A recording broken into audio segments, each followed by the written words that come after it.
Então, boa noite a todos. Mais uma aula sobre citologia 2.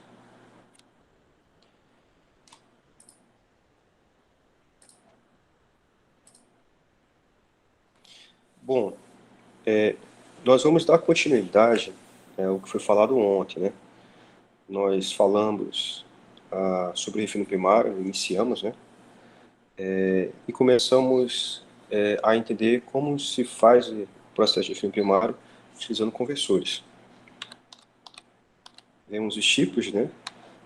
De convertedores que foram desenvolvidos ao decorrer dos séculos, né? Como o conversor Bessemer, conversor Siemens-Martin, conversor Linz-Danawitz, e hoje nós iremos terminar essa parte sobre conversores e vamos falar sobre forno elétrico a ar.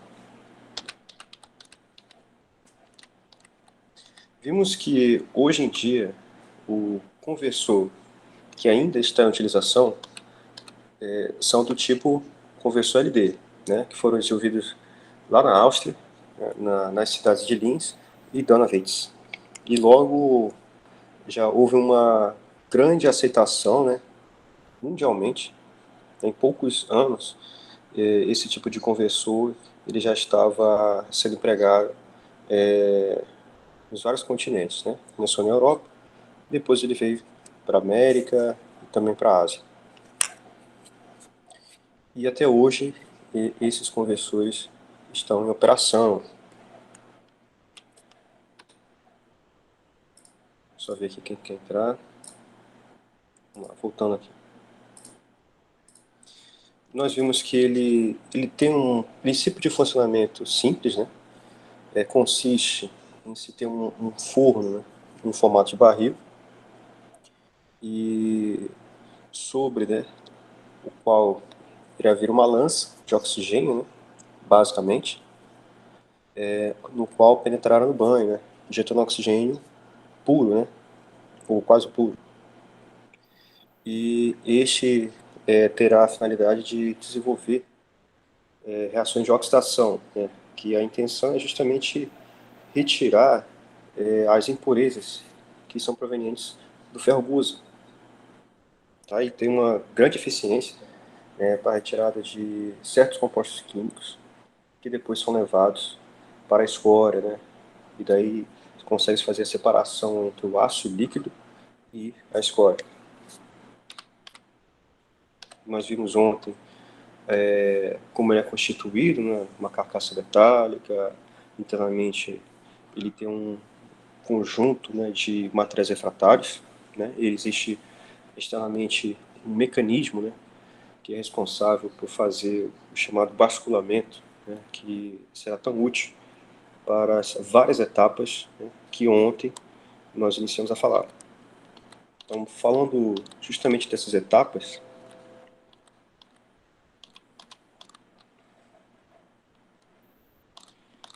nós vimos que, basicamente, né, as etapas são estas. Né?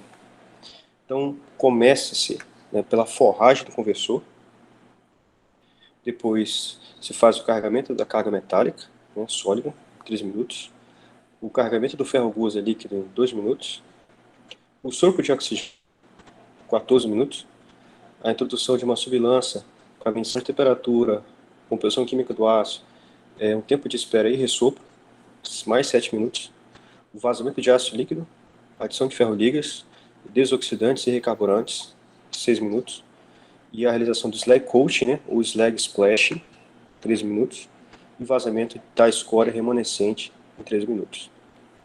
Então, todas essas etapas aí tratam do que a gente chama de a corrida, tá? O que também pode se falar de maneira mais genérica, que é a batelada, né? É um processo por bateladas, né? Ele não é contínuo, né? Ele precisa passar por todas essas etapas, né? Para se ter ali aquela carga que entrou, né? Lá no início, em formato de aço líquido, né? E escória, tá? E aí, a soma de todos esses tempos aí, né, é que a gente vai chamar a corrida, tá?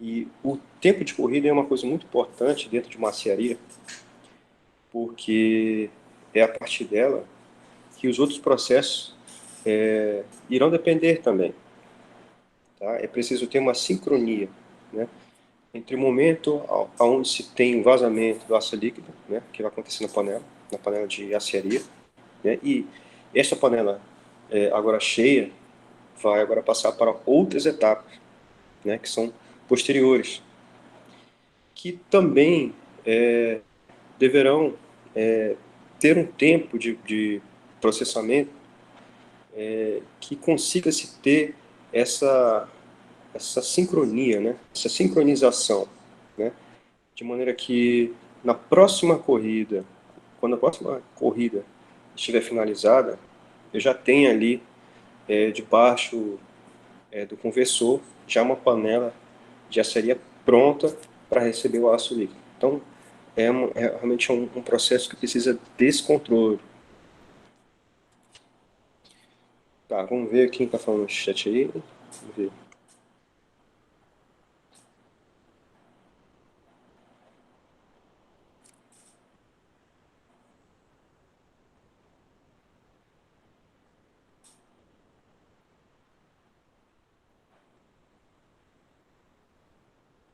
Tá, só uma informação, né? Então, vamos prosseguir. Tá? Então, agora a gente vai ver essas etapas aqui, né?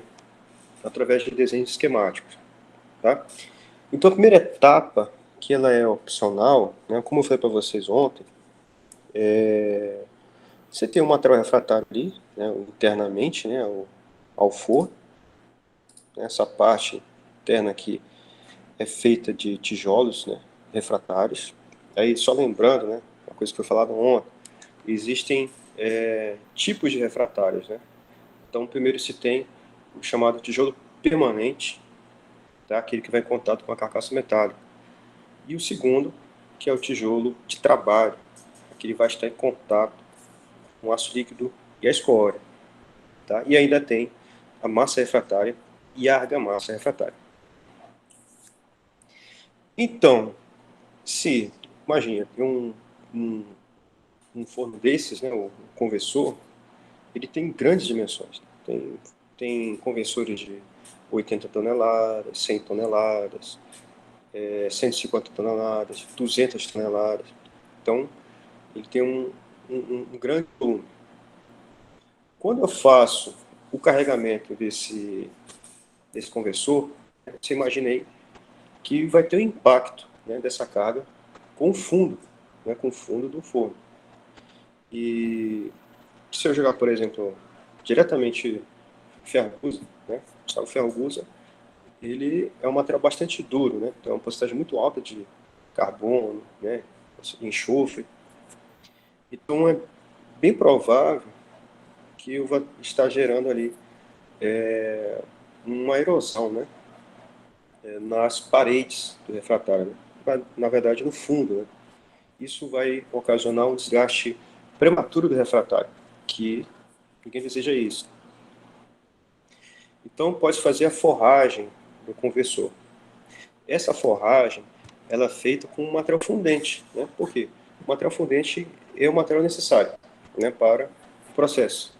Então, temos ali calcário, caldolomítica, dolomita. E esses materiais eles podem, então, ser colocados primeiro no conversor, tá? Porque são materiais com uma densidade mais baixa, né? Então eles têm uma dureza, né, ou igual ou menor do que refratário, tá? Então ele não vai gerar um desgaste, né, se comparado com um material metálico, um minério, né, no formato de sólido, né? Então se faz esse primeiro carregamento, né, essa é a primeira etapa do processo, né? Então, através de silos, que é o que vocês estão vendo aqui, ó, né, se faz o carregamento com o material fundente. Após isso, a gente vai para a próxima etapa, né? Nessa próxima etapa,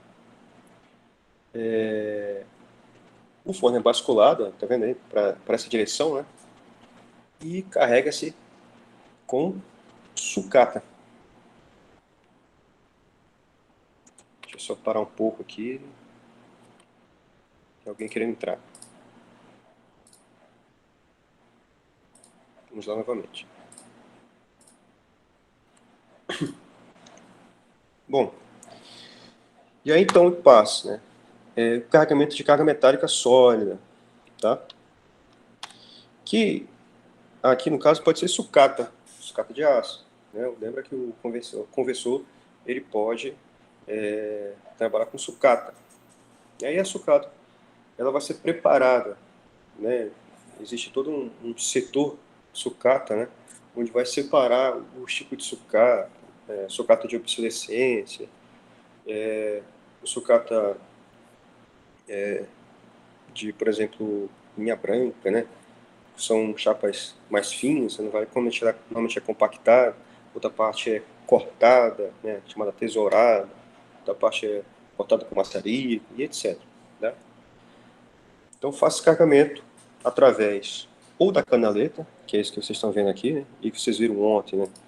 Eu mostrei em foto, né? Ou também pode ser pelo cestão. Feito isso, tá? Ainda permaneço com o conversor basculado e venho com a segunda parte da carga, já com ferro gusa líquido. Então, de onde vem esse ferro gusa líquido? Ele pode ser proveniente da própria empresa, né? De uma outra planta, não é mais a planta de aciaria, tá? Agora é a planta de fabricação do ferro gusa, onde vai ter o forno. Então, esse ferro gusa vai ser vazado dentro, por exemplo, de um carro torpedo, ou ele pode ser vazado dentro de uma panela de ferro gusa. Tá? E aí ele vai ser transportado até a cearia. Tá? Daí ele vai ser colocado do carro torpedo para uma panela, ou diretamente da panela, vai ser içado por uma ponte rolante, né? E vai ser movimentado até o conversor, e aí feito o carregamento do ferro gusa líquido. Tá? Aí já tem certinho aí a quantidade de ferro gusa líquido, de sucata metálica, que vai ser adicionado. Tá? Como foi falado ontem, o importante do ferro gusa líquido é que ele já vem com uma energia térmica. Tá? Realmente quando ele vai ser adicionado ao conversor, né, ele já vai estar ali uma temperatura alta, né, 1650, 1680, por aí. Tem uma faixa de temperatura. Tá? Então ele já vem com uma energia térmica. Feito isso, eu faço o basculamento novamente, deixando o conversor na vertical e fecho a coifa, né, que é essa peça que a gente viu aqui ontem, né, tá? Para quê? Para que os gases que foram gerados, né, possam ser captados, né, de captação de gases. E eu venho aqui e baixo a lança de oxigênio, tá? É isso que acontece basicamente. Lembra que o que vai alterar aqui é que o conversor ele tem de variados tipos, né? O mais comum, né, é o BOF. O que é o BOF? Realmente é isso que você está vendo aí. No qual tem uma lança de oxigênio por cima, tá? E possui tijolos de trabalho básico, tá? A base de óxido magnésio. Mas essa parte refratária, a gente vai entrar em detalhes em um outro dia, tá bom? E sabe que existem de outros tipos, onde eu posso lançar oxigênio por cima e por baixo, né? Onde eu posso apenas lançar o oxigênio, onde eu posso lançar oxigênio e por baixo eu tenho aqui tubos porosos, né, ou também chamados de ventaneiras, onde eu vou injetar gás inerte, né, como nitrogênio ou argônio, ou também posso injetar hidrocarbonetos, né, gases hidrocarbonetos, e também posso injetar CO2, depende do tipo de conversor. Tá. Nessa etapa onde é feita a injeção de oxigênio, é aquela etapa onde acontecem as reações químicas, tá? De oxidação, né? Então, um oxigênio, com a injeção do oxigênio no banho, ele vai fazer uma reação química, né? Com o manganês que está contido ali no ferro gusa, com o carbono, né? Com o silício, com o fósforo, com o enxofre, né? E aí, em quantidades diferentes, né? Proporções diferentes, como nós vimos lá nas reações químicas. Como já se tem por prática, né? Já se tem um tempo, né? Que se acha devido para que se aconteça as reações, né? Então, lembrando de reação química, né? Você tem de um lado reagentes, e você tem do outro lado produtos, né? Quando você olha ali uma reação química, a gente vê uma reação química em equilíbrio, né? Você tem reagentes e produtos. Quando você tem uma reação completa, né? Toda a quantidade de reagentes se transforma em produto. Quando você tem uma reação química em equilíbrio, né? Isso é cinética, né? Química, né? Você tem quantidade de reagentes e produtos, né? Em equilíbrio, né? No caso aqui, a gente quer que reagentes se transformem em produto. E a intenção é que a gente consiga a maior eficiência possível, né?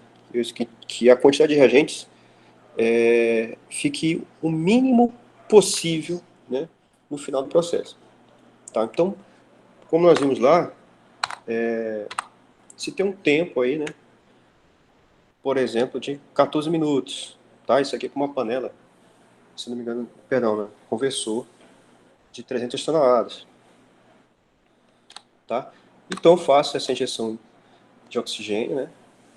Em 14 minutos. Feito isso, eu levanto a lança de oxigênio e coloco a sublança, a lança de amostragem, tá? Do qual eu vou tirar a primeira temperatura e vou tirar uma amostra desse aço que está sendo fabricado, tá? É do aço, tá bom? Da escória não.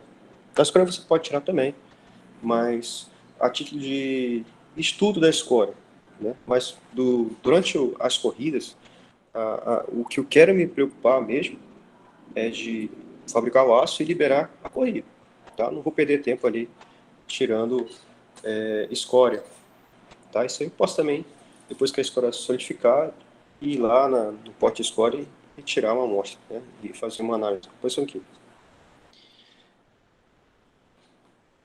Aí eu vou tirar a primeira temperatura, vou verificar se a temperatura está ok, né? E vou verificar a composição química. Se a composição química estiver adequada para esse ácido primário, então acabou a corrida. Agora eu vou só tratar de retirar esse ácido líquido daí, né? E tirar a escória do outro lado. Se não, é o que é falado aqui no processo, tá? Se não, eu vou ter que fazer um ressopro. Então abaixo novamente a lança, né? Então, eu tenho que retornar para esse processo aqui e faço novamente o sopro. E aí os operadores vão ter mais ou menos uma ideia, né? De quanto tempo a mais eu tenho que fazer o sopro, né? Para que atinja a composição química na faixa adequada. Beleza. Feito isso, tira a lança, coloca a sublança de novo, meço novamente a composição química e meço também a temperatura, né? O que eu preciso no final é a composição química dentro da faixa e a temperatura, né? Também dentro de uma faixa aceitável, adequada, né? Não pode ser, como disse, relativamente, né? Muito frio, né? Porque isso vai dar um problemão lá na frente. Também não pode ser muito quente, porque ele termina reagindo demais. A temperatura, né, ele influencia muito na cinética química do processo, né? Lembra que quando você estuda cinética, lembra que um fator que influencia na velocidade de reação química é a temperatura. E sabe que daqui em diante ainda precisa ter outras reações químicas, tá?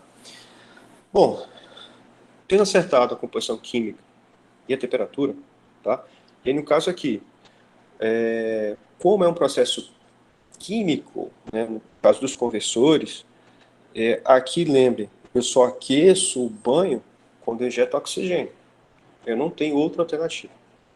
Então eu tenho que acertar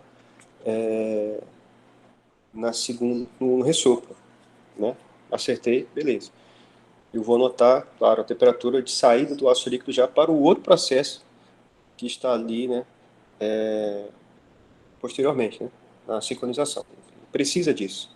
Depois vocês vão saber por quê. Então, o básculo agora conversou para o outro lado, tá? Aonde, embaixo desse conversor, já tem ali uma chamada panela de aciaria, tá? Pronta ali, recebendo esse ácido líquido, que é isso que você está vendo aqui em vermelho, tá? A escória, ela fica por cima, a gente chama sobrenadante. Por quê? Porque a escória, ela tem uma densidade menor, ela fica em cima. Então, a maneira que é feito aqui esse furo de corrida é justamente para fazer com que a escória não penetre, né, por esse furo, né? Sempre vai ficar na parte de cima. Tá? Claro que é necessário também ter um controle, né, para evitar que o ácido líquido todo vaze e que também vá escória juntamente. Né? Então, o operador também tem que ter um cuidado com relação a isso aí. Feito, então, o vazamento do ácido líquido, tá? Aproveite, tá, para adicionar ferroligas desoxidantes e recarburantes. Eu estou aproveitando o processo. É claro que depois daí ele é chamado de refino secundário, tá? Aonde também eu posso fazer essa adição de ferroligas. Então, normalmente, nessa etapa aqui, onde está fazendo o vazamento do ácido líquido, normalmente eu vou colocar aí ou desoxidantes ou recarburantes. Por quê? Nem todo processo que acontece dentro do conversor ele consegue ter aquela alta eficiência, né, na retirada, por exemplo, de enxofre ou de fósforo. Tá? Eu tenho uma faixa aí. Então, quando eu faço vazamento, eu também, através de um silo, né, e uma calha aqui, eu, por exemplo, já posso colocar aí recarburantes, né, ou seja, eu quero colocar carbono de volta, ou desoxidantes, né, porque a corrida pode vir oxidada, ou seja, se eu olhasse ali dentro, ainda tinha muito FeO, oxferro, tá? Então, eu adiciono, por exemplo, dolomita, tá? Para que haja reações químicas e já vai formar aí uma escória, que também é bom, nesse caso é bom. Depois a gente vai ver por quê. Feito esse vazamento, eu aproveito que tem escória aqui no fundo, né? Aliás, eu faço o basculamento, certo? Fecho a coifa e novamente eu desço a lança, tá? Para o processo de slag coating e slag splashing. O slag splashing é o que? Eu desço a lança de oxigênio até o fundo, injeto oxigênio, e esse sopro de oxigênio ele termina fazendo com que haja um splash, né, um espalhamento da escória para as paredes do conversor, como vocês estão vendo aqui. Tá? E esse slag splash termina gerando uma cobertura sobre as paredes, né, que é o slag coating. Tá? E essa escória termina sendo uma proteção adicional ao refratário. Tá? Que com o tempo o tijolo refratário vai desgastar, e uma pequena camada de escória aí nas paredes é benéfico. Tá? Feito isso, tira a lança e termino o processo, a corrida, né, o conversor, basculando novamente o conversor para o lado oposto, onde ali embaixo já tem um pote de escória, né, que vai receber essa escória que ainda vai estar líquida, e depois ele vai levar para um outro setor, onde pode ser feito briquetamento, alguma forma de reutilização dessa escória. Tá? Então aí, em fotos, né? Então vamos lá, né? A foto aí ela está mostrando Que etapa do processo? Quem pode responder?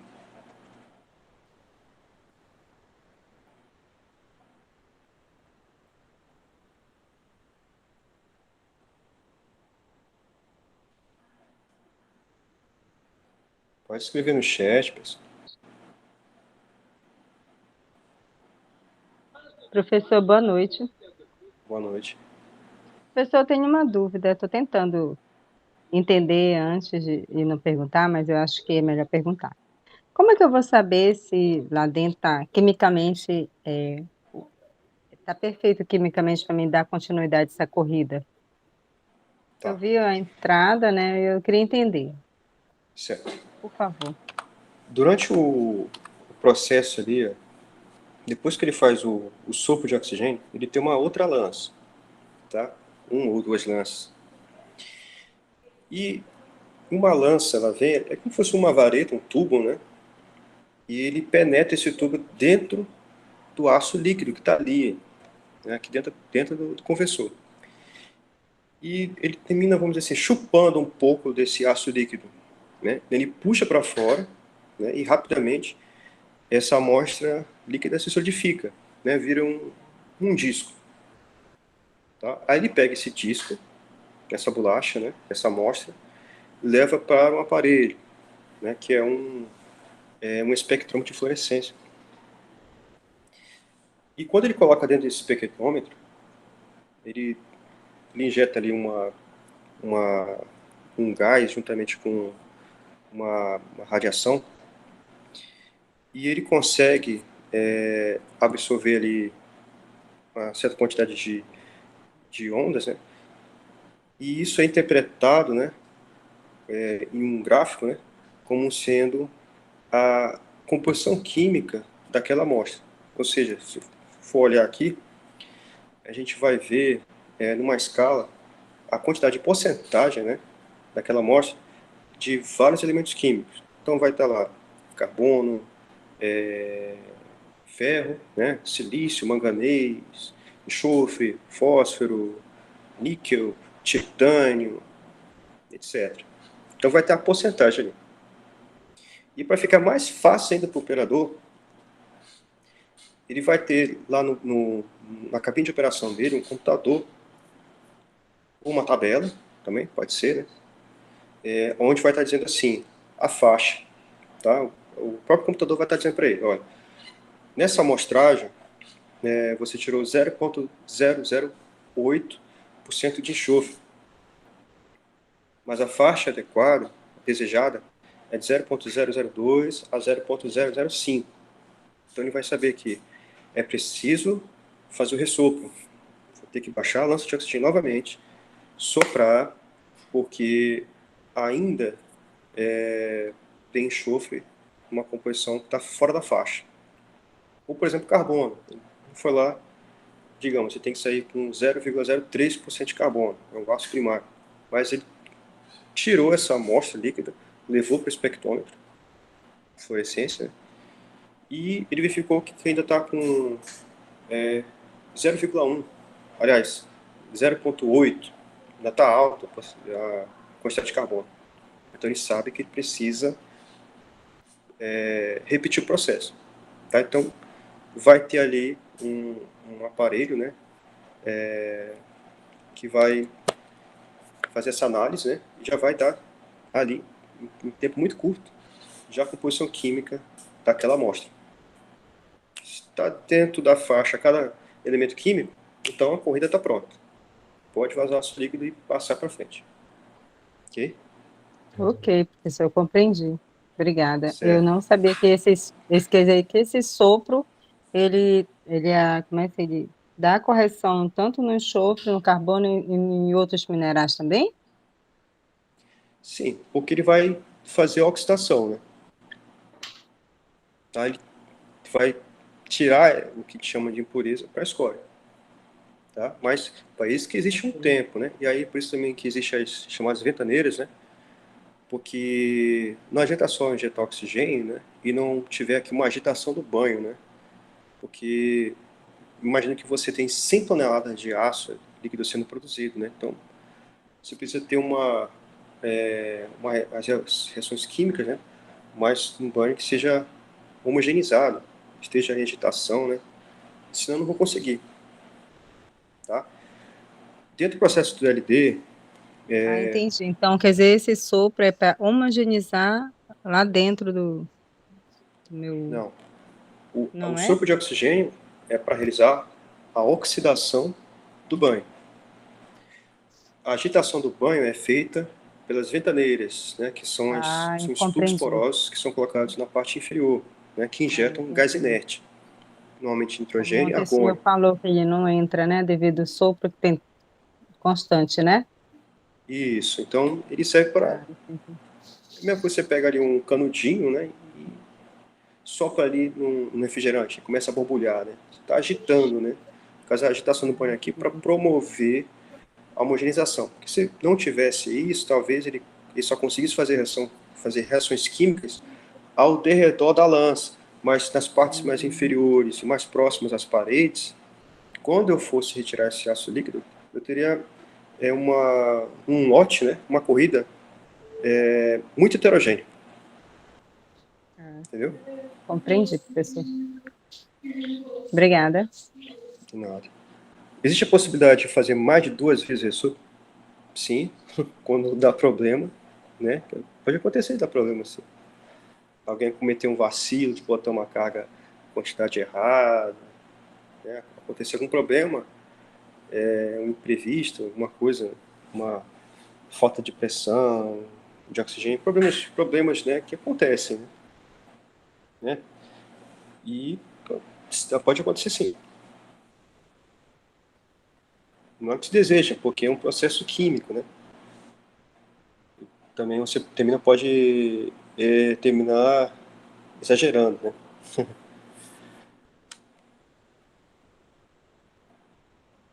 Não pode ser tão corriqueiro assim. Com a prática de operação, né?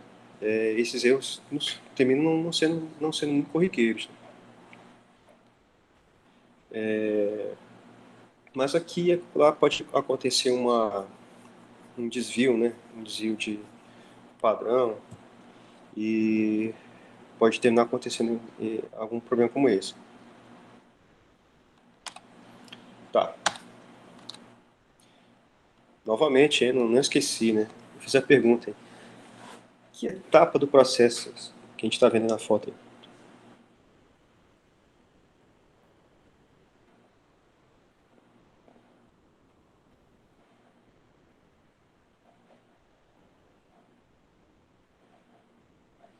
No caso aqui, vocês estão vendo, é uma canaleta, né? Então, no caso, é sucata. Sucata metálica que está sendo colocada ali. Essa parte que você vê amarelo, né? É porque o tempo de uma corrida para outra não dá tempo, né? De o conversor esfriar. E você não quer isso, né? Porque você precisa ter o conversor sempre quente, né? Porque se ele estiver frio, quando jogar sucata, que vai estar fria, e depois quando jogar o ferro que usa líquido, o refratário, né, e a sucata vai roubar muito calor da argosa líquida. Então vai ter um problema. Tá? Então vocês estão vendo aí a sucata sendo colocada dentro do conversor através de canaleta.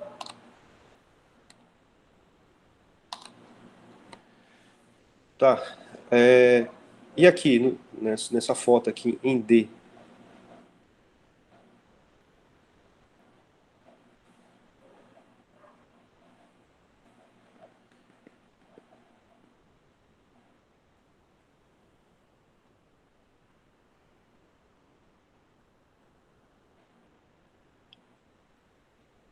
Exatamente.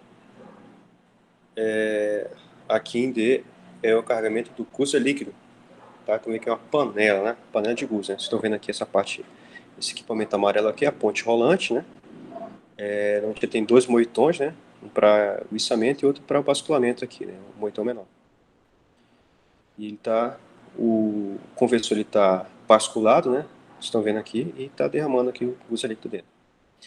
Em E, é a etapa que o conversor está sendo basculado para a posição vertical. Em F, ele já está na vertical e está sendo baixado aqui a coifa. Tá? Carregamento de gusa, sopro e amostragem. Então aqui em F pode também ser o tempo de sopro, né? Que é o qual vai estar fechado. Certo. Bom, então, sobre refino primário utilizando conversor, nós já vimos basicamente o que acontece. Certo? Alguma dúvida até aí?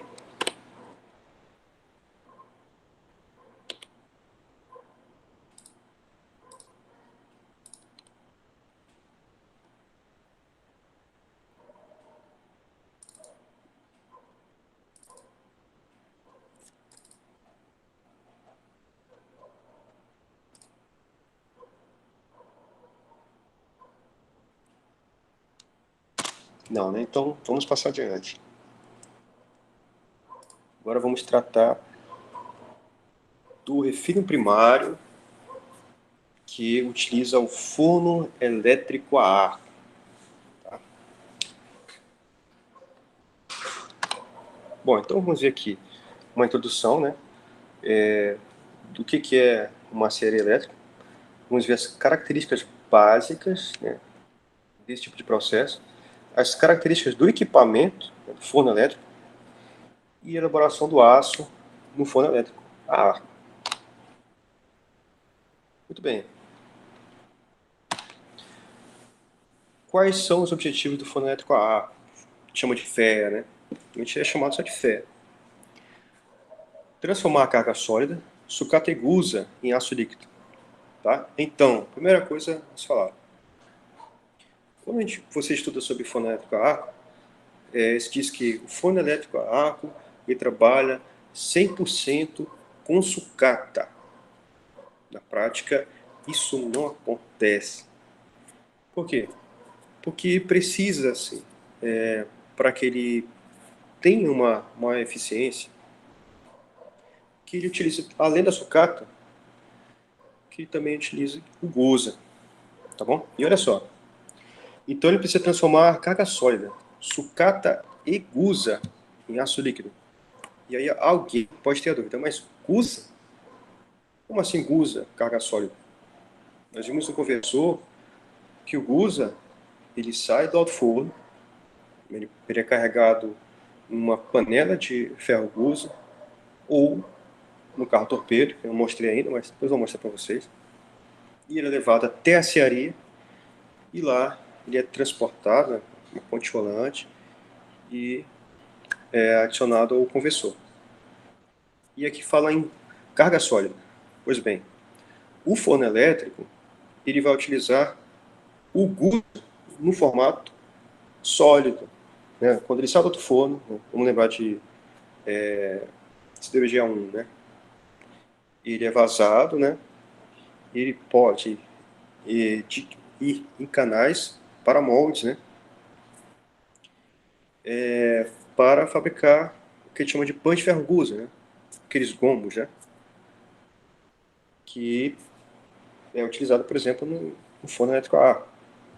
Tá? Então, a primeira coisa, o primeiro objetivo do do forno elétrico a ar é transformar sucata e gusa em aço líquido. Essa passagem do estado sólido para o estado líquido se chama fusão, que é a primeira etapa que acontece no forno elétrico. Segundo objetivo, elevar a temperatura do aço líquido ou executar o refino primário.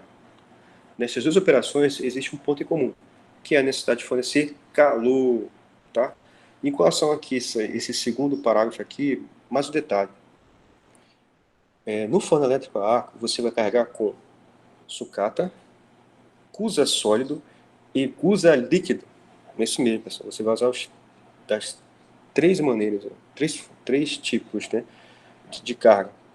Sucata metálica, o gusa sólido e o gusa líquido. Tudo isso separadinho no tempo certo a ser colocado dentro do forno elétrico. Aí a gente vai para o objetivo, né, do forno, que é elevar a temperatura do aço líquido ou executar o refino primário. Lembrando do conversor, lembra-se que a elevação da temperatura né, do ácido líquido acontece quando eu injeto oxigênio, né? Porque acontecem reações exotérmicas. No caso aqui, eu não injeto, entre aspas, oxigênio, tá? Essa coisa que eu vi mais na frente.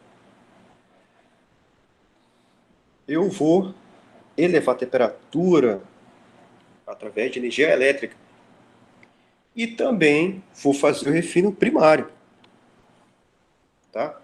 E aí que se tem a grande vantagem e a versatilidade do ferro, que no conversor, a única fonte para aumentar a energia térmica, o aporte térmico, é através da adição, né, do oxigênio. E aqui não. Eu consigo elevar a temperatura do banho através de energia elétrica. Então, o ótimo é que eu posso fazer o controle de maneira que eu vou ter o refino primário dentro do ferro, tá, do forno elétrico a ar, e depois que eu tiver executado o refino primário, eu posso ir lá e ajustar a temperatura da maneira que eu achar melhor, tá? Que é uma coisa um pouco mais melindrosa no conversor, né? Tudo vai depender da adição, principalmente do oxigênio no conversor, da lança de oxigênio. Aqui não. Eu posso separar isso em duas coisas, né? Então eu tenho um maior controle sobre o processo e uma maior versatilidade. Eu consigo obter o aço primário e consigo mandar ele na temperatura que eu desejar. Tá, então a gente está vendo aqui um desenho aqui tridimensional, né? Completo aqui do forno elétrico a ar, tá bom? Então vamos aqui detalhar aqui. Essa parte aqui em cinza, né? É a carcaça do forno elétrico, tá bom? E ele fica instalado numa base, tá? E parte dessa base aqui, ela fica apoiada em engrenagem, cremalheiras, tá? Justamente para se executar o basculamento do forno elétrico, né? Ele vai ter, assim como o conversor, uma espécie de tampa, né? Que a gente chama de abóbada, que é essa parte azul, né? Que vai ser responsável, né? Pela introdução, né, dos eletrodos, que são esses cilindros aqui pretos, e também para a captação dos gases, né, gerados, né? Através de uma, tá vendo? Isso aqui é uma coifa, né? E essa coifa aqui vai ser conectada aqui a uma outra tubulação, né? Que vai ter uma continuidade aqui, ó. Vai embora, né? Vai sair fora lá da cearia e aqui passar para algum tipo de tratamento, né? Tratamento de gases, né? E particulados, tá? Para se realizar esse basculamento, não utiliza, né, cilindros hidráulicos, né? Vocês estão vendo aqui em azul, né? Além disso, vão ter aqui alguns canais, né, para injeção de outros insumos, né? Como a gente viu também no conversor também tem, né? Desse lado de cá existe uma tampa de inspeção, né? Essa tampa de inspeção, ela tem algumas finalidades, né?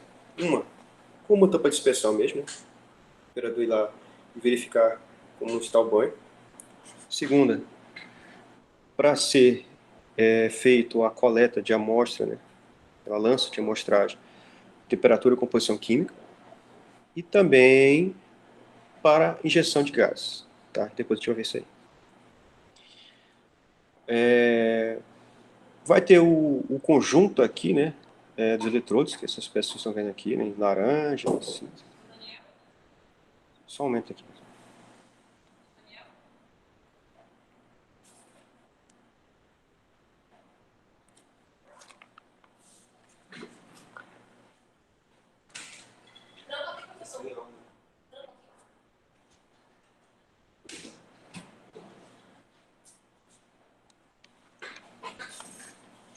Vamos lá. Tá, e a gente vai ter aqui a parte elétrica, né, de barramento, né, que vai levar energia elétrica, e sistemas de controle, né? Esse é o básico, tá? Depois a gente vai aprofundar sobre o assunto. Bom, vamos ver um histórico. Os fornos elétricos a arco, né, chamado ferro, eles são usados desde 1899 para produzir aço. Mas, como ele depende de várias coisas, né? Então, em 1899 não se tinha essa quantidade de energia elétrica que ele vai necessitar, não se tinha oxigênio industrial. Então, ele era operado a nível de laboratório, tá? Não como se tem hoje. Só que cada vez mais vai aumentando a sua utilização, devido à versatilidade. Né? Comparando o conversor com o forno elétrico a ar, o forno elétrico a ar ele tem muito mais controle do que o conversor. Tá? O conversor ele depende muito de uma boa prática operacional. Né? Já o forno elétrico a ar, como ele tem alguns sistemas de controle, ele garante uma maior versatilidade no que se quer produzir. Tá? E também ele consegue, né, ter uma maior segurança no processo, né, devido aos controles que ele possui. Então, a cada vez mais, a quantidade de fornos elétricos a ar que são utilizados em açarias é maior do que a quantidade de conversores. Tá? Então, outra vantagem, né? Aos custos obtidos nos aços produzidos com esses equipamentos, aos avanços na tecnologia dos mesmos. Né? Como eu falei na primeira aula, o princípio básico, né, dos processos metalúrgicos, siderúrgicos, né, eles são muito antigos, são antigos, né? Mas esses equipamentos, cada vez mais, eles estão envoltos de tecnologia. O princípio básico é o mesmo, né? A adição da matéria-prima, os processos, vazamento. Só que tem muito mais hoje sensoriamento e controle. Tá? Então, temos um histórico aqui. Então, século XIX, primeiros desenvolvimentos no uso de arcos voltaicos. Tá? Tem, os cientistas eles estavam estudando a utilização da energia elétrica para redução de minério, esse tipo de coisa. Não exatamente ainda era a utilização em aciaria. Então, por exemplo, lá em 1810, o Sir Humphrey Davy, né, ele demonstrou o uso do arco elétrico para fundo de ferro. Lembra do que o Humphrey Davy, ele foi o mesmo cientista que desenvolveu o processo, né, para obtenção do alumínio metálico, né, também utilizando energia elétrica, no caso lá, utilizando eletrólise, né. Então, naquele tempo, os cientistas estavam estudando bastante sobre isso. Em 1815, outro cientista, Pepys, usa o arco elétrico para solda. Então, o desenvolvimento dos equipamentos de soldagem também está no mesmo período ali de desenvolvimento. Né? A gente vai ver que, na verdade, o forno elétrico a arco ele tem um princípio de funcionamento muito parecido, né, com as máquinas de soldagem. 1853, primeira tentativa de desenvolvimento de um forno de fusão elétrica. 1978, 1979, patente para um forno elétrico a arco por Sir William Siemens.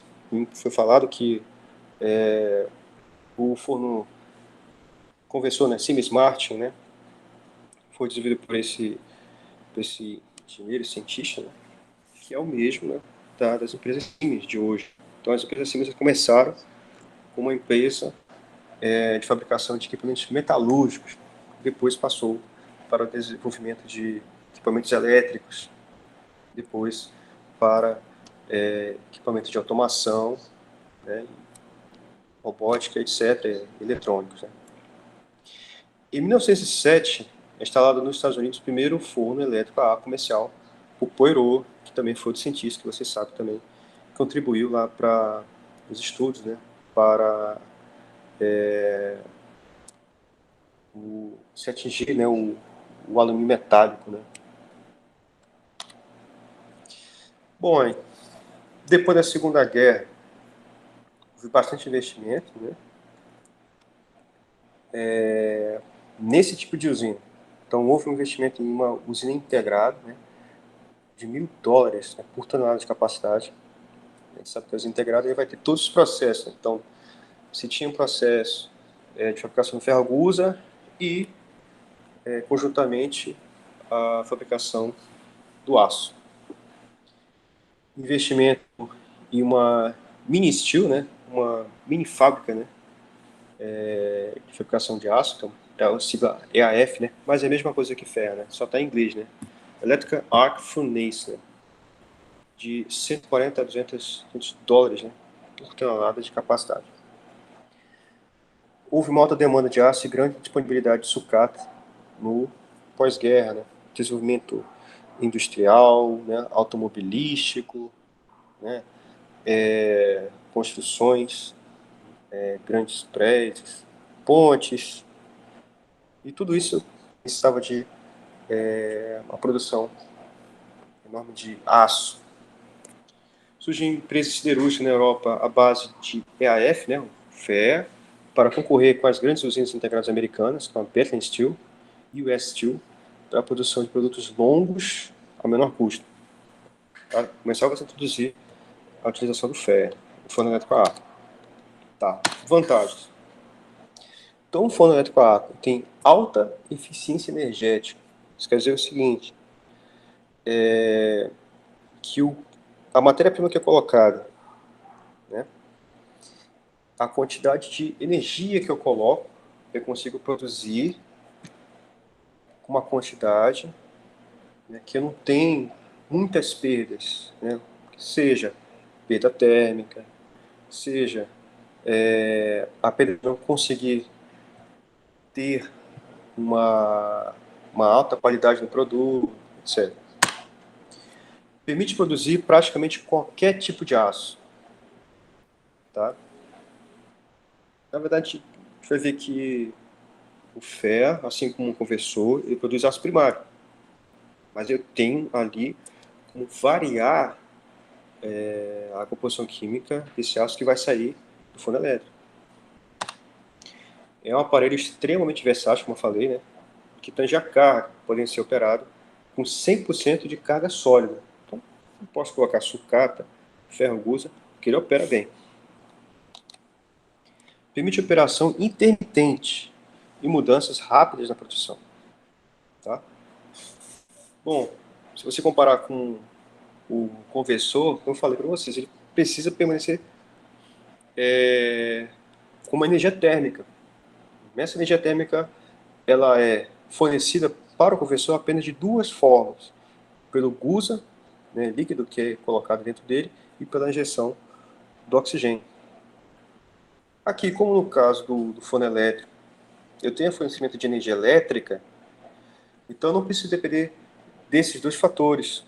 Então ele pode operar intermitentemente, porque, por exemplo, por algum motivo o forno elétrico teve que ser parado, tá? Então ele vai sofrer resfriamento. Só que, pela maneira que ele trabalha, eu posso jogar mais energia para que ele possa voltar à temperatura de trabalho. Tá? E mudanças rápidas na produção. Né? Eu vou produzir um tipo de aço, tá? E um certo lote. Tá? Mas amanhã já tenho que produzir outro tipo de aço. Então posso fazer ajustes, né?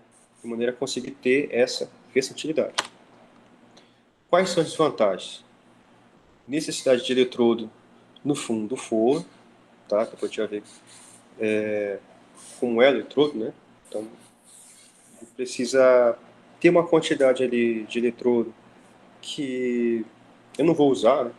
Então, no caso, por exemplo, de uma máquina de solda, né? Por exemplo, eletrodo revestido, eu vou usar o eletrodo até próximo ali ao engate ali com a garra. Então, eu tenho ali um consumo quase 100%. No caso do eletrodo, não. Devido ao tamanho do fone elétrico, né, tem que ter uma quantidade ali de eletrodo que não irá ser utilizado. Então, tem uma perca aí, né? Necessidade de operar com pé líquido. O que é o pé líquido? É o banho, né? Mas ele precisa ter ali sempre uma certa quantidade ali residual para ajudar na próxima corrida. Custo mais elevado dos eletrodos, o eletrodo é caro, e necessidade da maior altura de escora espumante, que depois a gente vai ver o porquê, né, dessa escora espumante. Depois a gente vai ver isso com mais detalhamento. Tá? Bom, então, o que é o arco elétrico, né? É uma descarga elétrica, né? É o arco voltaico. Quando eu tenho dois pontos, né, onde eu consigo gerar entre dois pontos uma tensão elevada, tal, né, eu consigo fazer com que o ar que esteja ali entre esses dois pontos, né, que ele se ionize, ou seja, que o gás, né, que está ali dentro, que está ali próximo dos pontos, se ionize, seja um condutor, né, um gás ionizado. E então passa-se a corrente elétrica através do ar, que chama de ar ionizado. E o que a gente percebe, né, consegue observar, é justamente o efeito, que é o arco voltaico, né? Então você está vendo ali o gás sendo, perdão, você está vendo ali o ar sendo atravessado por uma descarga elétrica entre dois pontos que tem uma tensão ali, porque o gás naquela região ficou ionizado. Então, é o que vocês podem ver nesse GIF aí. Tá, vamos aos conceitos básicos. Então, o arco elétrico em um fone elétrico a ar acontece do eletrodo e a carga, que deve ser condutor de eletricidade. É o mesmo caso da soldagem, né? Eu preciso que, caso vamos fazer analogia com soldagem com eletrodo revestido, tá? Eu tenho eletrodo, e para que seja feito ali a geração do arco voltaico, eu preciso que eu carregue, né? Eu polarize ali o metal, né? E o que eu venho com o eletrodo aproxime que também vai estar carregado. Tá? Então precisa que a carga seja condutor de eletricidade. Então, ótimo, né? Porque a sucata é condutor de eletricidade, sucata de aço, né? E coisa também. A transferência de calor ocorre diretamente para a carga. Por quê? Quando você gera esse arco voltaico, né, você tem uma energia muito grande, né? Nesse arco, né? Então, no ponto onde é gerada a carga, acontece um aquecimento muito grande, né? E também é gerado o que é chamado de efeito Joule, né? A gente vai ter uma resistência à passagem dessa corrente elétrica, que é muito alta, que acontece por uma descarga elétrica, tá?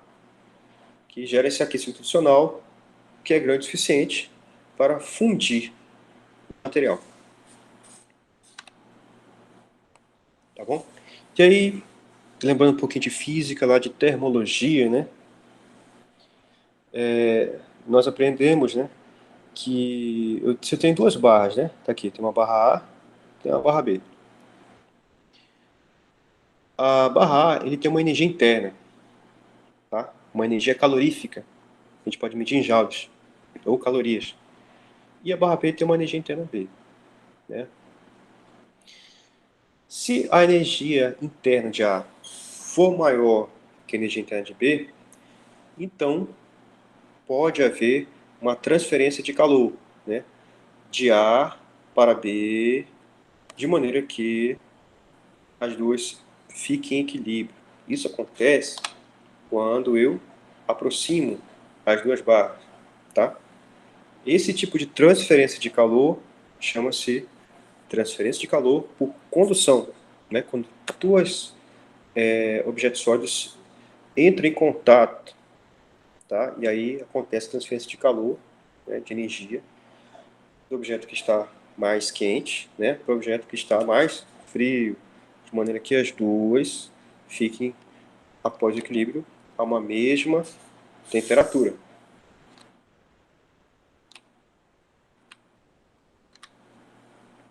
Tá, então, outros conceitos básicos, né? Então, calor. O calor foi o que passou da barra A para a barra B. Tá? A barra A tinha, então, algo maior que a barra B, ou seja, maior quantidade de calor. Né? A energia interna é a medida teste de energia que a gente pode medir basicamente pela medição de temperatura. Eu venho aqui com um pirômetro, né? Coloco sobre a peça aí e consigo medir a temperatura dela. Essa temperatura é a energia interna da peça. E a energia no forno elétrico a ar? O forno transmite calor para a carga metálica. Este calor teve origem na energia elétrica gerada, que foi fornecido lá pela rede, né? Pela concessionária. Bom, então essa energia ela gera um arco elétrico, né? Sabe que tem uma tensão entre o eletrodo e a carga, gera-se o arco voltaico, né? E é transferido para a carga metálica, sob a forma de calor, provocando a fusão da carga sólida e elevação da temperatura do aço líquido. Tá? Então, é a mesma coisa, né? A barra quente, né? Ela passar calor para a barra fria, é a mesma coisa do arco elétrico, né? Passar esse calor do arco elétrico para a carga metálica. Muito bem. Bom, agora vamos falar sobre as características do equipamento. Tá? Até agora, alguém tem alguma dúvida, algum questionamento?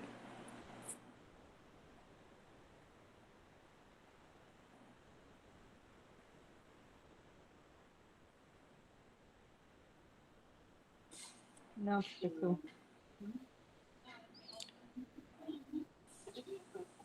Então vamos lá, vamos passar adiante. Bom, então,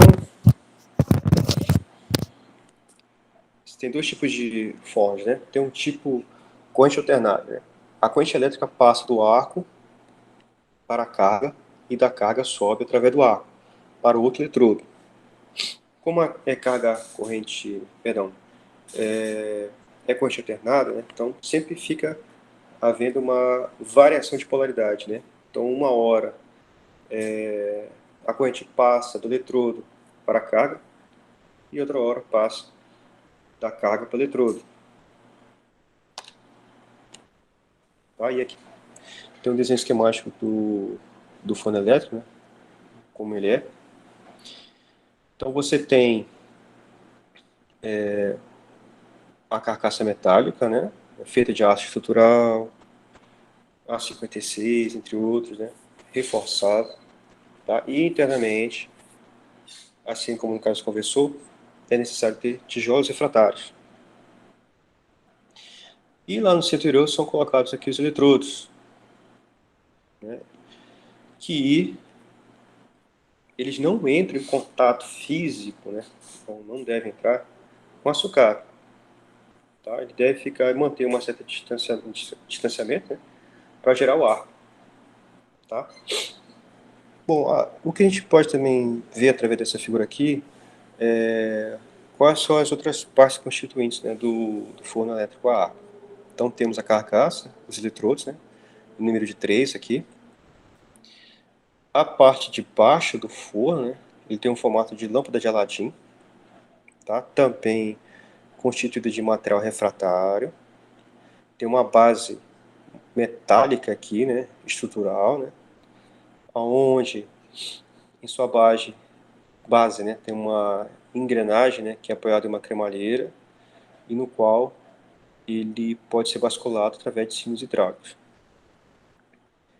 Ele vai ter aqui uma bica de corrida ou furo de corrida, o qual, quando for basculado, ele vai vazar excesso líquido para essa panela aqui, que a gente chama de panela de aciaria. E se for basculado para o outro lado, irá ser retirada a escória que vai ser depositado no pote score.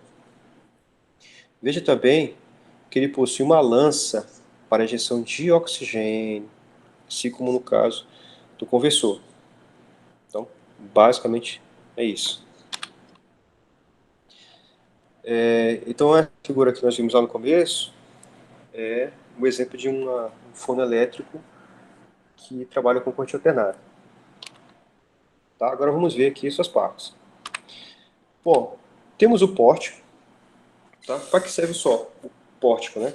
Ele suporta a abóbada, né? A abóbada é essa parte azul, né? Como se fosse a tampa, né? Só que essa tampa, ela, quando o forno precisa ser basculado, ela abre, né? O que ela faz? Ela movimenta como um braço, né? Para o lado, né? Para cima e para o lado. E quem faz esse movimento são esses pórticos aqui, né? Então ele suporta a abóbada, seu mesmo nível de elevação e também as colunas dos eletrodos, né? Que são essas peças aqui, né? Quadrangulares, né? Ele é responsável pelo movimento de giro do forno, subida e descida da abóbada e coluna dos eletrodos.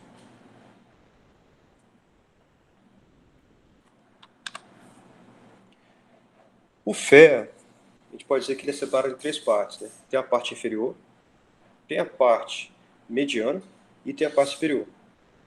A parte superior é a abóbada, a parte mediana é o painel, né? E a parte inferior é essa que vocês estão vendo aí na figura, que tem esse formato de pera, tá? E aqui tem a palavra EBT, né? Justamente. O EBT é o furo pelo qual passa o aço líquido. A gente vai ver um pouquinho mais adiante como é que ele é. Somente, aliás, na parte inferior, né, e na parte superior, que é a abóbada, possui material refratário. Na parte mediana não possui material refratário. Tá? Então essa parte aqui é a parte que tem que suportar tudo o peso. Somente nessa parte aqui que vai ter o aço líquido. Acima dele não pode ter aço líquido. Tá bom? Então ele é fixado ao quadro, né, em 4 pontos. Essas peças estão vendo aqui, ó, suportes aqui. E nas suas extremidades opostas temos, de um lado, o EBT, tá? Não sei se vocês conseguem enxergar aqui, mas aqui, né, você tem um furo aqui, tá, o EBT. E desse outro lado aqui tem uma bica, né, que é o canal de vazamento.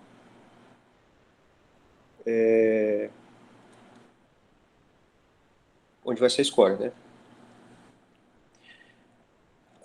Perdão, né? O EBT que tem o canal de vazamento com válvula gaveta. Tá? Depois a gente vai ver o que é isso aí. E do outro lado, o barrado. Né? Então, o barrado é essa parte onde tem o material refratário. Se a gente olhar nessa figura aqui, então o barrado vai ser essa parte aqui. Né?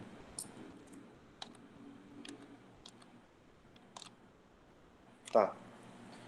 Carcaça inferior. Então, essa parte estrutural aqui é um berço, né? Onde vai estar apoiada aquela peça mostrada aqui anteriormente. Então suporta a carcaça inferior, carcaça superior, abóbada e pórtico, né? Tá tudo aqui também, né? Essa parte aqui, ela vai inclinar menos 16 graus para o vazamento e mais 6 graus para a remoção de escória, né? Então, para um lado e para o outro. É acionado por cilindros hidráulicos, atuando contra berços semicirculares, apoiados sobre bases planas e fixas, né? Então, essa parte aqui do engrenamento. Entre berços e bases, existe um engrenamento, né, que sincroniza os movimentos do forno. Tá? A posição horizontal é garantida pelo estabilizador. Então, peço lá para ele poder manter ali a posição de equilíbrio. Tá. Após a carcaça inferior, a gente tem essa carcaça aqui mediana que eu falei, né, que é a carcaça superior. Ela é montada acima da parte inferior, né, tipo a parafusada dela, né, e ela não possui material refratário. Tá? Ao invés disso, ela possui o que a gente chama de painel refrigerado, tá? Que é isso que você está vendo aqui em azul. Se você observar bem, são vários tubos aqui, né? Tem um formato de serpentina, tá? Por fora, né? Tem a parte de chaparia, né? E possui também aqui, ó, o que eu falei lá atrás, que era uma tampa de inspeção, né? Nessa tampa de inspeção aqui, ela pode ser aberta, né? Para ser adicionado a lança de amostragem, tirar ali amostra de temperatura, amostra de composição química, a injeção do oxigênio e também a retirada da escória. Montado nessa estrutura, temos os painéis de parede, né? Asa delta, EBT, tá? Na verdade, a asa delta fica na parte 5. Túnel, porta e barrado, né? Está abaixo. Queimadores, tá? Aqui está separado, mas é queimadores mesmo, né? Então, aqui na carcaça tem alguns furos, né? Que são colocados ali como se fossem lança-chamas. São queimadores. Injetores de oxigênio e cojets, né? Que são utilizados para injetar carbono pulverizado, né? Então, tudo está instalado aqui nesse painel em pontos estratégicos. É estudado o melhor local. A parte de cima, a abóbora. Vocês estão vendo agora aqui a abóbora vista de cima, né? E aqui uma vista por baixo. Então, por cima aqui, vemos também a coifa. Ela também possui tubulações de refrigeração, tá? E essa refrigeração é feita com água, tá? Não falei, né? Mas é feita com água. Então, fica circulando aí água para haver o resfriamento, né? O que vai estar aí dentro dessa parte aí? Açúcar, tá? Quando essa sucata fundir, ela vai descer para essa parte aqui, a parte inferior, que justamente é onde tem refratário. Por isso que eu não posso ter açúcar acima, porque acima dele não tem refratário, só tem o painel refrigerado. Tá? E ele não vai suportar as temperaturas altas do açúcar. Bom, na abóbora tem também painel refrigerado, né? É uma estrutura circular com tubos de água, entrada e saída, que cobre o ferro. Tá? Suporta o elbow, né? Que é essa peça aqui, né? Uma espécie de joelho, né? Onde os gases, né? Que são gerados aqui irão sair, tá? Para o sistema de captação de gases, né? Off gas, né? E o miolo, né? Que é essa parte amarela aqui, que é feita de material refratário, tá? Emitindo uma livre movimentação dos eletrodos, evitando o splash, tá? Por quê? Porque o eletrodo ele tem que subir e descer aqui, então ele tem que ficar com uma folga. Pode ser do tipo segmentada com painéis tubulares ou refrigerada por sprays. Tá? Depois a gente vai ver isso aí. E aqui vendo ele aqui por debaixo, né? Então, por aqui onde sai os gases, né? Entrar aqui, vai sair aqui.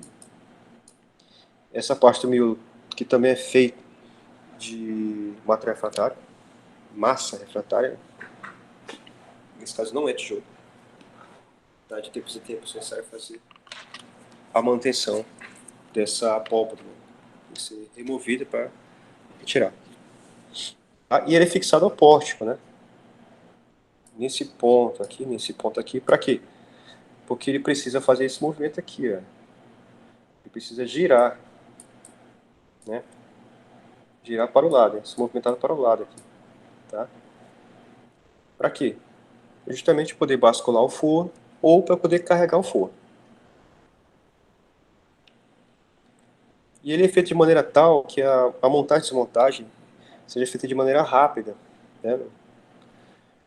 Quando você vai fazer a manutenção, né? Preciso garantir que essa seja feita de maneira rápida. São peças pesadas, né? Então vou ter que utilizar um guindaste, uma ponte rolante, né? Um pórtico, né? Para poder fazer a manutenção. Então preciso que tenha uma montagem rápida, fácil, né? Tá. Para o tipo de corrente alternada, né? Tem-se esses braços aqui, nessa parte aqui, vocês estão vendo aqui que tem esse nome, Fux, eles são o braço porta-eletrodos. Né? Eletrodos são essas peças aqui cinza, né? Em formato de lápis, né? E eles são encaixados aqui nesses braços aqui porta-eletrodos. Na outra extremidade, né, existem barramentos, né, barramentos de cobre, os quais são fixados esses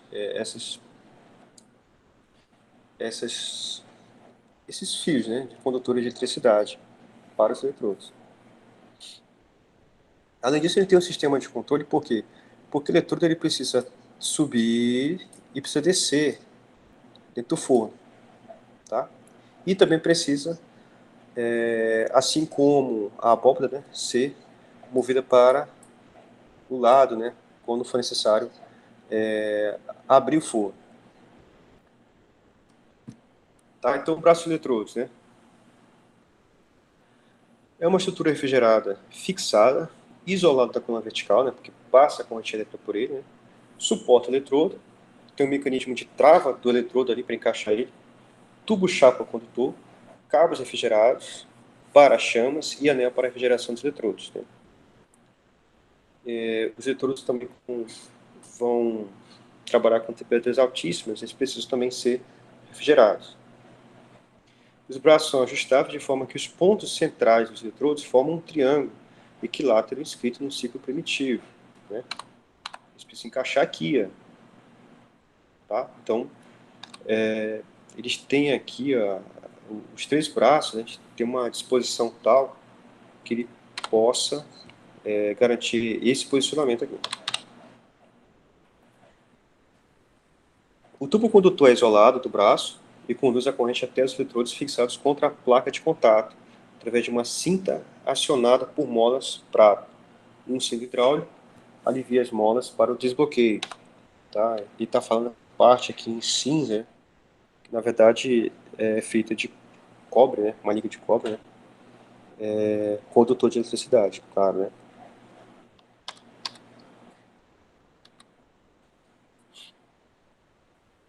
Bom, é claro que aqui ainda teria mais coisas a serem faladas, né? Sobre eletrodo, né? Sobre os refratários do forno elétrico, né? Sobre a energia elétrica que é consumida no forno, qual é a maneira que ajusta essa corrente elétrica, tensão também. Mas a gente vai deixar isso para um outro dia, né? A intenção aqui é, primeiramente, mostrar o equipamento, depois mostrar o processo, de maneira básica. Então vamos lá. Então agora nós iremos ver quais são as etapas do processo dentro do FE. Tá? Então começa, primeiramente, com o carregamento da carga metálica e dos fundentes. Tá? Então olha só. Vocês estão vendo aqui o desenho do forno, né? Do forno elétrico. Olha só, essa parte aqui embaixo, né? O barrado, né? Onde é feito de material refratário, né?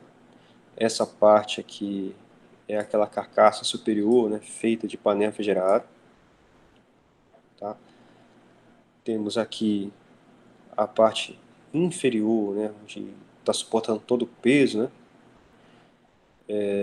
O cilindro hidráulico, né, para fazer basculamento, né? Essa parte aqui que tem uma engrenagem, uma cremalheira para fazer basculamento também. A lança de oxigênio, né? Aqui são os queimadores, tá bom? Aqui a porta de inspeção, né? Aqui uma coisa que a gente vai ver depois, que é o EBT, né? Eccentric Bottom Tape, por onde vai sair o ácido líquido, para dentro da panela. Aqui do outro lado, pote de escória, tá? E aqui acima, né, já fora do forno, e o forno já foi aberto, como é que eu percebo isso? Porque nessa parte de cima aqui, ó, vocês estão vendo aqui, é a abóbora, né? Ela foi então girada, né, para o lado, né, para deixar o forno aberto. Tá? Por isso que você percebe que a abóbora, aqui tem umas calhas aqui que você vai utilizar para injeção de insumos, né? fundentes. Os eletrodos, né? Aqui os braços, porta-eletrodos, né? E aqui é o cestão, tá? Esse cestão aqui é uma panela e o cestão ali possui um fundo falso, né? Então, nesse caso, está fazendo o carregamento da carga metálica e dos fundentes. Interessante, né? O cestão, ele pode ser preparado lá fora do forno, fora da área onde fica o forno elétrico. Então, lá no cestão, eu já faço a preparação, ou seja, já vou colocar ali, eu venho ali e coloco tantas toneladas de sucata, eu venho ali e coloco tantas toneladas ou quilogramas de fundente. Já faço ali uma composição, já faço ali o que é chamado de primeira carga, primeiro carregamento, tá? Daí eu venho aqui, abro o forno e faço o primeiro carregamento. É o que vocês estão vendo aqui. Alguém tem alguma pergunta aí? No FEPS de forragem, precisa também, porque também tem material refratário, né? Então eu não posso ir lá e jogar sucata, né? Jogar um pedaço de um carro ali dentro ali, também vai terminar tendo desgaste, né? Desse refratário do fundo, né?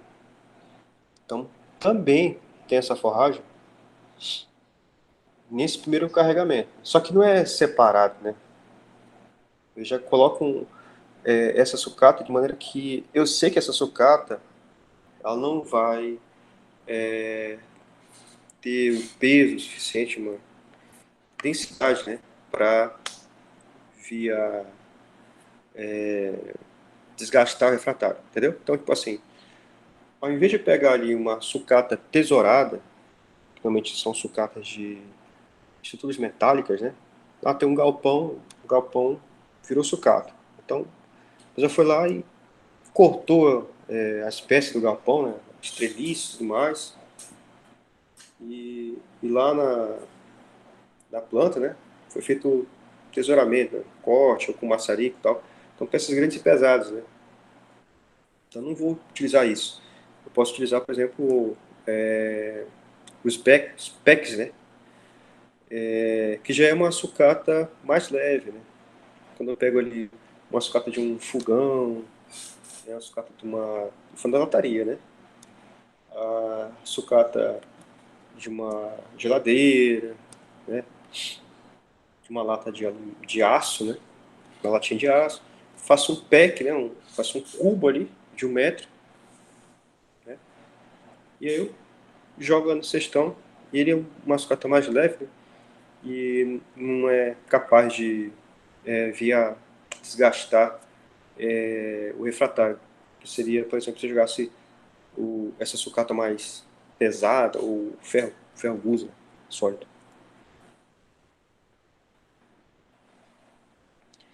Tá, feito o primeiro carregamento, que é o que vocês estão vendo aqui na foto, né? Esse fogaréu do inferno aqui é o ferro, tá? Vocês estão vendo aqui essa parte aqui é o forno elétrico, tá? Essa parte aqui é a parte de captação de gases, né? O forno elétrico está aberto, né?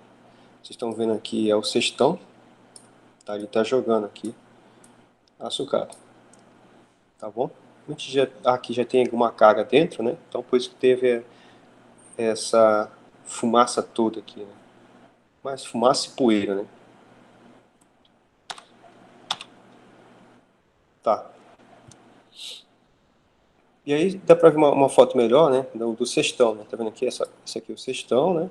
E ele tem um fundo falso.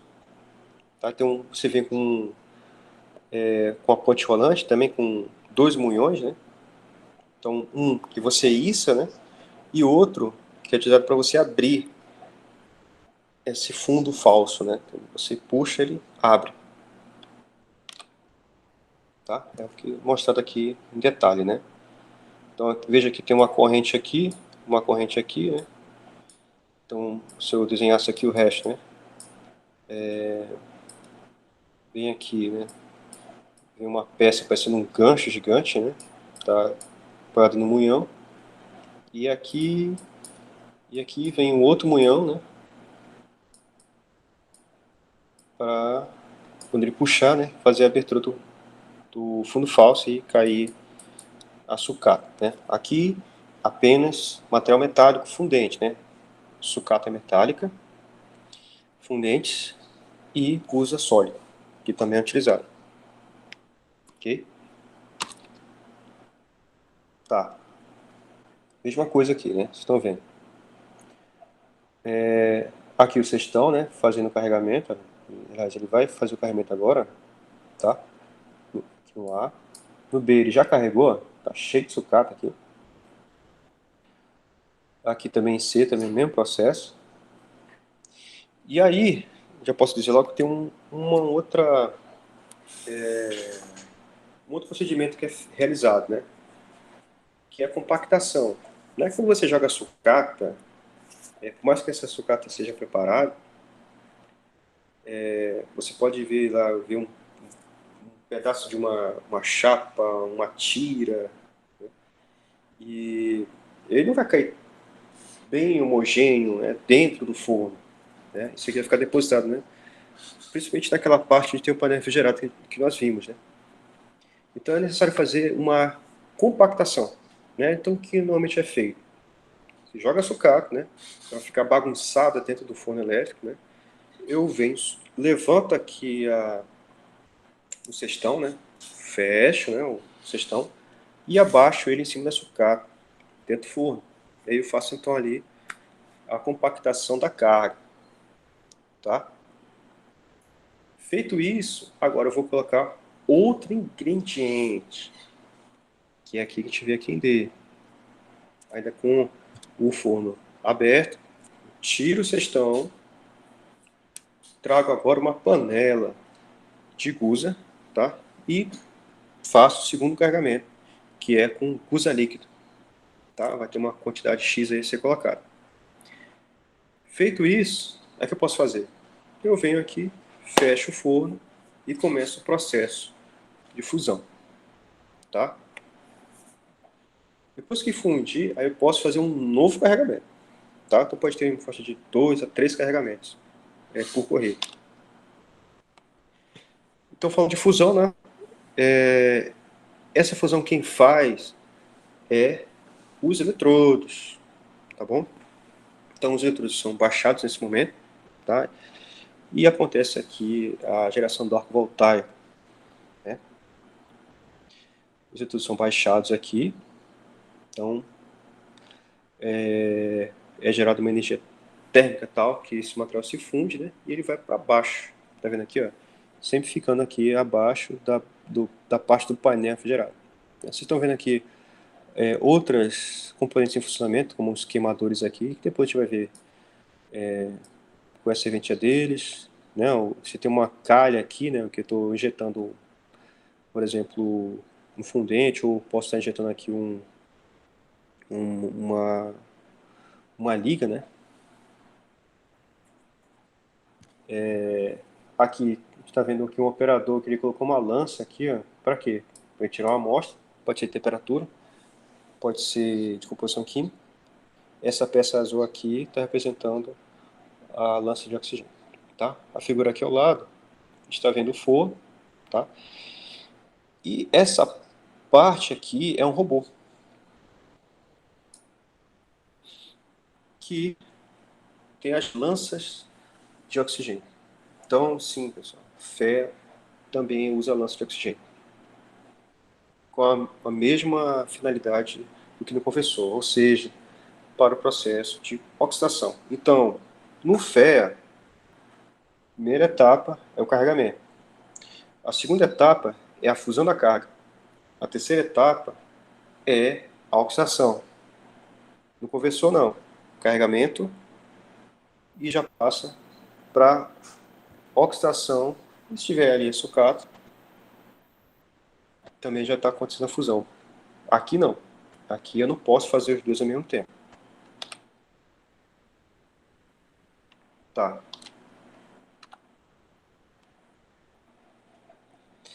Essa peça aqui em azul está representando a lança de oxigênio, né? E aqui está o operador, né, com a lança de amostragem. Tá bom. Ele pode fazer isso manualmente, né? O que pode ser perigoso, de repente, com essa tampa de dispersão, a escória pode sair aqui, né, e contrair.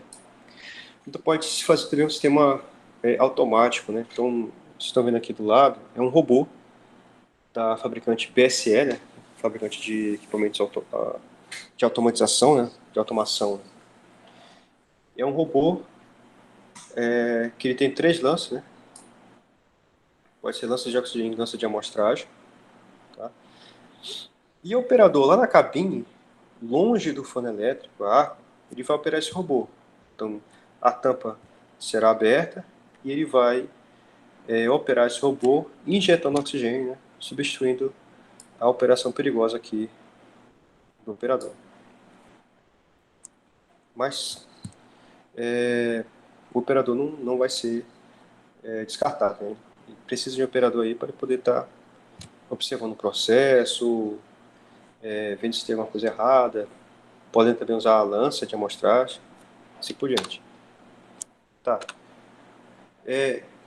Então existe um tempo para se realizar a fusão, né? Um tempo que aquela carga metálica que eu coloquei, sucata metálica, né? E ferragusa sólido também, que eu posso colocar, fundiu. Pronto. O que eu tenho agora aí é sucata metálica fundida, junto com ferragusa, que eu coloquei. Tá? Mas eu ainda não tenho um aço primário. Então eu passo para a próxima etapa, que é o refino. Refino primário. Nesse momento, aí sim, que eu vou entrar com a lança de oxigênio. Tá? Para quê? Para fazer a oxidação do banho, que é aquilo que eu tive lá no conversor. Tá? E ele vai entrar pela lateral e não por cima, como no caso do conversor. E para auxiliar nisso também, eu posso vir aqui, né, com os queimadores, né?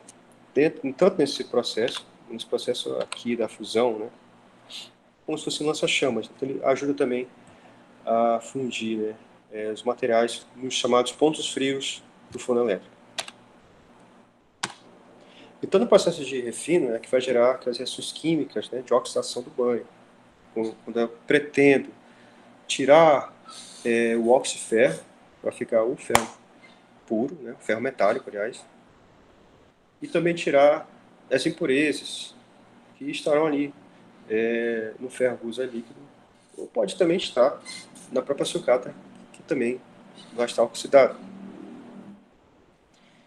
Para que isso tenha uma eficiência, uma homogeneidade, né, também é necessário que sejam colocados as ventanilhas, os tubos porosos, né,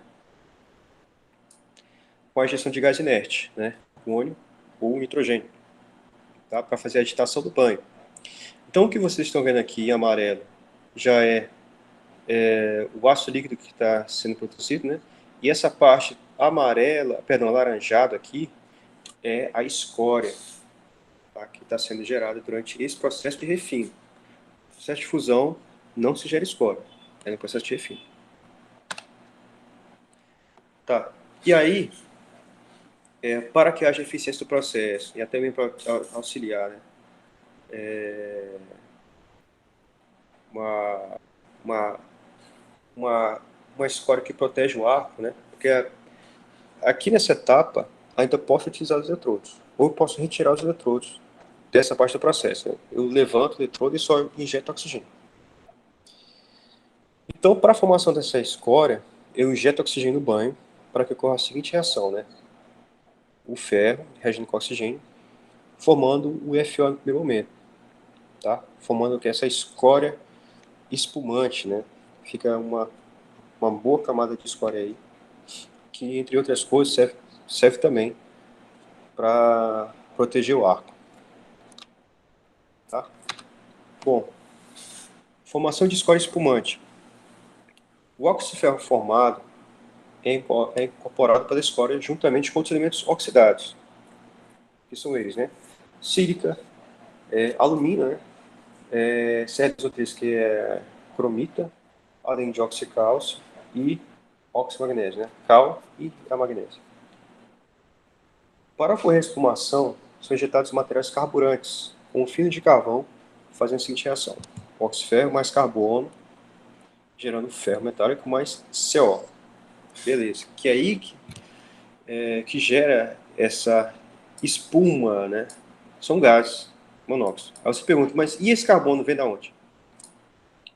Justamente, vem da injeção de finos de carvão. Então, aqui também eu posso fazer a injeção de fino de carvão. Tá? Vai ter um injetor de fino de carvão para promover essa reação química aqui, para formar essa escória espumante. E para que serve essa escória espumante, né? Bom, tem um papel fundamental nas reações de refino. Ele vai influenciar tanto na cinética das reações, né? Ou seja, a velocidade das reações, né? Quanto também com a posição química final do ácido. É algo muito importante durante o processo, né? Porque ele é capaz de absorver as impurezas envolvidas no processo de fabricação do aço. Eu preciso ter essa escória espumante e agitação do banho, de maneira que as impurezas possam ir para essa escória.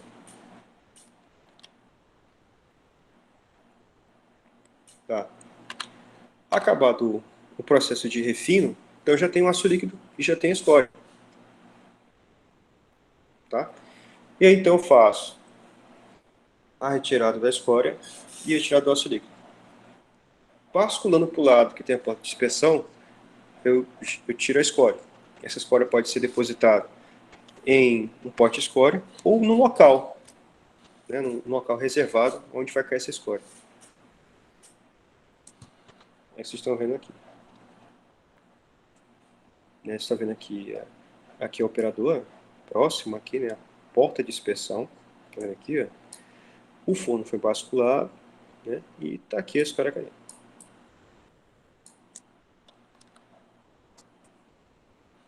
Tá. E o vazamento do aço, ele vai acontecer por esse furo aqui, ó. Esse furo aqui é chamado de EBT, né?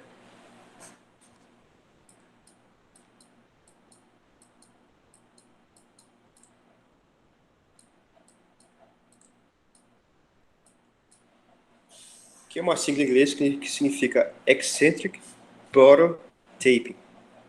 Ou seja, ele é um furo, que tem uma tampa aqui, né? Do fundo excêntrico, tá? Então ele fica numa extremidade, né, do fundo do forno elétrico, na parte aqui do barrado, né? Isso aqui é o barrado, né? Então ele fica aqui próximo ao barrado. Ele é constituído também de um material refratário, né, para suportar altas temperaturas, normalmente feito de refratário com carbono. E ele possui uma tampa, tá, lá na sua parte inferior. E essa tampa a gente chama de raquete, né? Ela abre e fecha. Tá? Pode ser válvula gaveta, depois a gente vê o que é isso, ou pode ser raquete, que é o caso do desenho aqui. Então, enquanto está se fazendo o processo de carregamento, processo de fusão, processo de refino, essa tampa aqui, ó, que chama de raquete, ela está fechando o furo. No momento que acontece o vazamento do aço, essa raquete é aberta, ela gira para o lado, deixando o furo aqui aberto. E aí começa esse vazamento do aço líquido para a panela. E a gente pode aproveitar já jogar aqui um fundente aqui para fazer um processo aí, por exemplo, de desfuração. Tá? E é o que você vê aqui do lado. Então, aqui você está vendo aqui o forno elétrico aqui está basculado, tá? Tá aqui o vazamento do aço líquido, tá jorrando aqui. E aqui tem uma canaleta, tá vendo aqui, ó? Que está representada aqui na figura, onde a gente possa jogar ali fundente, por exemplo, dolomito. tá? Que já vai promovendo reações químicas de formação de uma escória que não são tão eficientes dentro do forno elétrico e que também que já gera uma escória dentro da panela, na parte de cima, que também é ótimo, por quê? Porque ele forma uma escória, uma capa em cima do aço líquido. E isso é bom, porque ele termina gerando ali um protetor térmico. Tá, então o formato do forno elétrico a arco é como, lembre-se como aquela lâmpada do ladinho, né? E a extremidade ali é onde tem esse forno EBT. Tá, então antes de acabar, deixa eu só falar um detalhe aí. Sobre o EBT aqui, que pode estar alguma curiosidade aqui. Esse furo aqui, chamado de EBT aqui, não basta apenas eu abrir essa tampa e o aço vai cair. Não, não é tão simples assim não. Porque isso aqui é uma peça metálica, né? Então, com o aço líquido que sendo colocado aqui, imaginei que ele ia furar essa peça, né? Então, na verdade, não é assim que acontece. Esse canal aqui é por onde sai o aço líquido, na verdade, a gente coloca uma areia ali dentro. E quando o aço líquido entra em contato ali, essa areia, ela solidifica e tampa, entende? Então, quando eu faço a abertura da raquete aqui, o aço não sai. Então, o que é necessário? Necessário que seja feita a abertura da corrida assim mesmo. Ou seja, vai vir um operador, que vai ficar bem aqui, ó, e vai, com uma lança aqui de oxigênio aqui, ó, ele vai ficar cutucando aqui, ó, né? Furando essa areia que solidificou, e depois ele vai sair correndo, né? Que vai começar a sair o aço líquido aí, uma grande quantidade, uma temperatura altíssima, estamos de 1650 graus Celsius. Certo?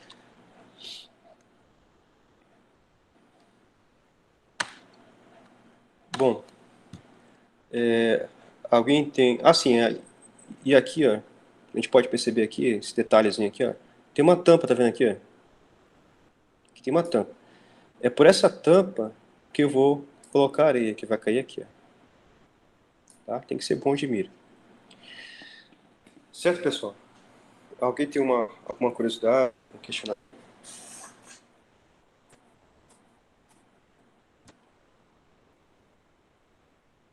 Não, não.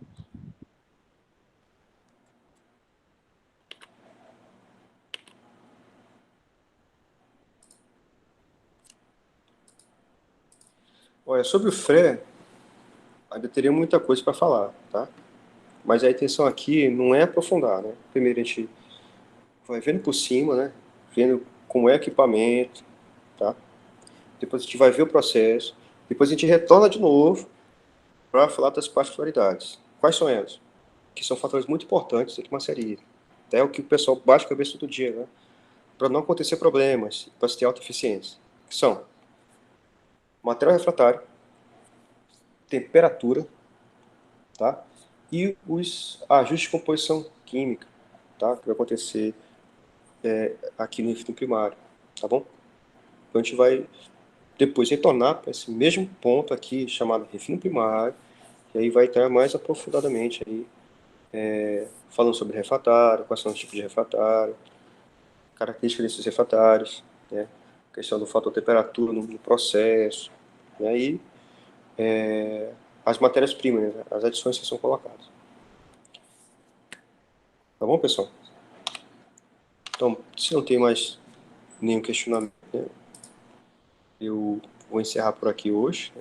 Ser um pouquinho mais cedo hoje. E amanhã a gente vai